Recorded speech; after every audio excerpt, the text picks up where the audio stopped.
Et bienvenue à toutes et à tous, je suis Marius, j'espère que vous allez bien.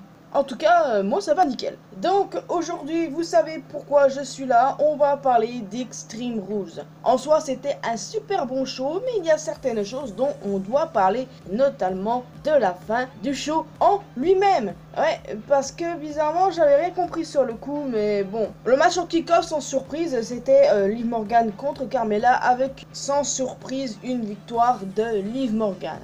Bon, j'avais imaginé que Zelina Vega pourrait venir et qu'après Toni Storm pourrait venir parce que Toni Storm, on l'a vu seulement que quelques fois et elle est pas mal en retrait, elle n'a pas de storyline concrète et c'est dommage.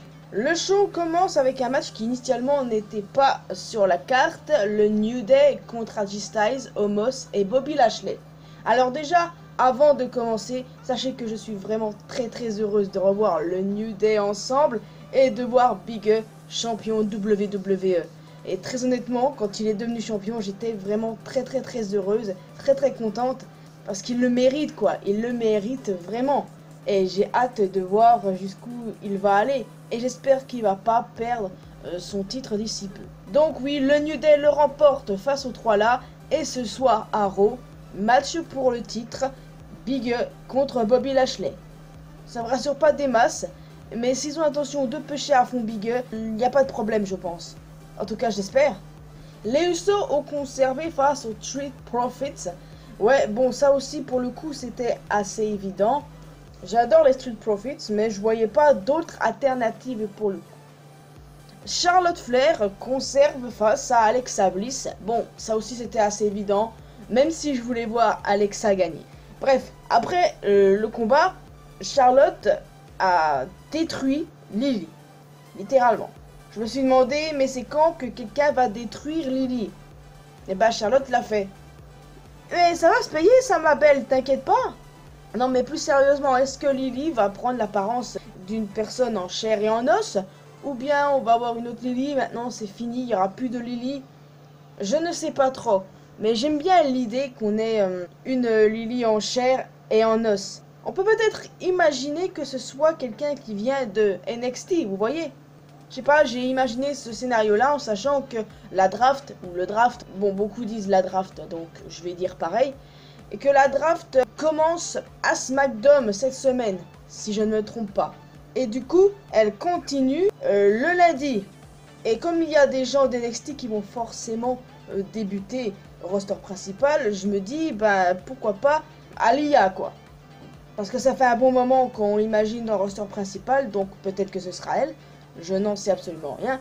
Enfin, dans tous les cas, en autres personnes qu'on pourrait voir débuter dans le roster principal, il y a pas mal de noms qui ressortent, comme justement comme Aliyah, Dakota Kai, Xia Ali, Austin Theory. Mais bon, c'est pas trop le sujet, c'est juste pour dire que ce serait bien que finalement Lily se révèle être une personne en chair et en os. Le délire de la poupée surnaturelle, c'était quand même cool parce que j'aime bien ce genre de truc. Mais il est quand même temps de passer à autre chose, donc que Lily continue de vivre au travers de quelqu'un d'autre, c'est pas trop mal. En tout cas, Charlotte le paiera ça. Le match pour le titre des États-Unis était parfait, mais Damian Priest a conservé face à Jeff Hardy et Sheamus. J'ai beaucoup aimé après le combat Jeff et Damian qui se félicitent pour leurs performances respectives, et franchement, ça fait plaisir de voir Jeff en avant, parce que je dois vous avouer, quand je l'ai vu courir après le titre 24/7, j'ai eu très peur. Je me suis dit, mais on parle de Jeff Hardy là, vous le faites courir après ce titre là, vous êtes sérieux? Bah je suis quand même rassuré de le voir pour la course au titre des États-Unis. Bon là, on va savoir ce qu'ils vont en faire, mais j'espère juste qu'ils vont pas le refaire courir après le titre de Reggie. Parce que le titre de Reggie, c'est son délire, le délire de True, d'Akira Tozawa et compagnie, c'est bien drôle. Mais pitié, ne faites plus courir Jeff après, parce que c'est vrai que ça n'a pas plu à des gens, et très honnêtement à moi non plus. Parce que là, Jeff, c'est une légende, et puis c'est l'un des premiers catcheurs que j'ai connu de ma vie. Donc le voir réduit comme ça me fait quand même vraiment chier. Désolé du terme. Le match pour le titre féminin de SmackDown entre Bianca Belair et la championne Becky Lynch, il n'y a pas de vainqueur. En effet, Sasha Banks est revenue enfin. Bon, évidemment, pas de jalouse, puisque Becky en a pris pour son grade juste après. Dans ma tête, je m'étais imaginé que c'était la bonne occasion pour Sasha de revenir, et je suis contente de constater que ça a été le cas. Maintenant, j'ai hâte de voir ce qui va se passer. Donc peut-être qu'on aura un triple threat match au prochain pay-per-view du coup, entre Becky, Bianca et Sasha. À vous de me dire dans les commentaires ce que vous préférez comme scénario. Bon, sans surprise, le dernier match de la soirée pour le titre universal, Roman Reigns contre Finn Balor, le Demon King. Oh oui, revoir Finn en mode Demon m'a vraiment manqué. Et waouh quoi. C'était quand même un sacré match, mais vers la fin, j'ai pas du tout trop compris ce qui se passait. Parce que voilà, ça aurait pu le faire que Finn devienne champion. Très honnêtement, j'espérais à un coin de ma tête qu'il le serait. Mais ma logique a pris le dessus en disant, Roman va conserver de toute manière. En gros, c'est ce qui s'est passé, mais j'ai pas trop compris ce qui se passait avec Finn dans un premier temps. Mais en fait, voilà, il y a eu un truc avec des cordes qui a lâché, et lui, il est tombé sur le ring. Et vraiment, voilà, c'était assez complexe, j'ai pas trop compris sur le coup, mais bon. Un truc what the fuck, c'est totalement what the fuck, parce qu'en fait, j'avais imaginé Lesnar, comme beaucoup, je pense, intervienne, attaque Roman. J'avais imaginé ça, sauf que, là, je l'ai un peu mal. Où est Lesnar? Sérieusement, on en parle beaucoup, mais au final, où est-ce qu'il est, lui? En même temps, pauvre Finn, qu'est-ce que tu voulais qu'il fasse, là? La bloodline au complète était là. Bon, en clair, ce pay-per-view, beaucoup de choses étaient prévisibles, mais c'était correct, c'était très bien. Je suis assez contente pour être honnête. Là, la WWE se surpasse, je trouve. Les audiences de SmackDown sont extra, le dernier Raw était extra aussi, et franchement, vous vous surpassez les frères. Oui, ça, c'est super bien, continuez dans cette lancée. Il n'y a plus qu'à voir le Raw de ce soir, mais je pense qu'il y a moyen que ce soit bon. Parce que c'est vrai que SmackDown était meilleur à côté de Raw, mais là, je m'attends à ce que ce soit beaucoup mieux. Mais est-ce que du coup, le fait que Raw était meilleur la semaine dernière, c'est dû à la présence de Roman?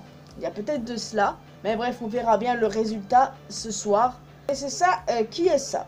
Donc oui, comme je le disais, c'était un pay-per-view correct, intéressant, plutôt bon. Ce pay-per-view, il me hypait, d'un côté il me hypait pas trop, mais au final il s'est passé de très bonnes choses, donc je suis contente. Donc n'hésitez pas à me dire dans les commentaires ce que vous en avez pensé aussi, mes chers amis.